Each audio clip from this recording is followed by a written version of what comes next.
Welcome to Chillin' 101. We hope this video helps. You start by isolating power. Switch off the AC and turn off the home's main breaker to avoid live wiring.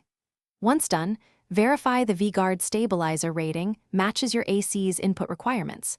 Why this matters is safety and proper load handling. Make sure the stabilizer rests on a flat, dry surface near the indoor unit for short wiring runs.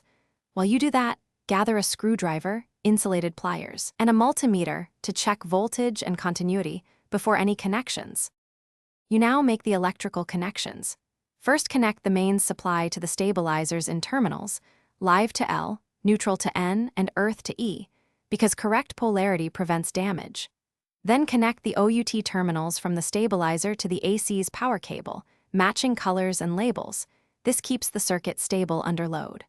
Once tightened, use a multimeter to confirm output voltage reads near 220 V with no fluctuations. Make sure all terminal screws are snug to avoid overheating.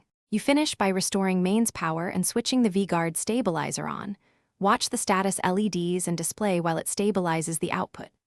Once the stabilizer shows normal voltage, turn the AC on and run it for a short cycle, monitoring the stabilizer for voltage stability and any error codes.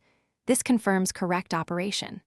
If something goes wrong, first switch off power, recheck earth and terminal tightness, inspect the fuse, and if unresolved, call a qualified technician to avoid risk. Thanks for watching. Consider subscribing if we helped you.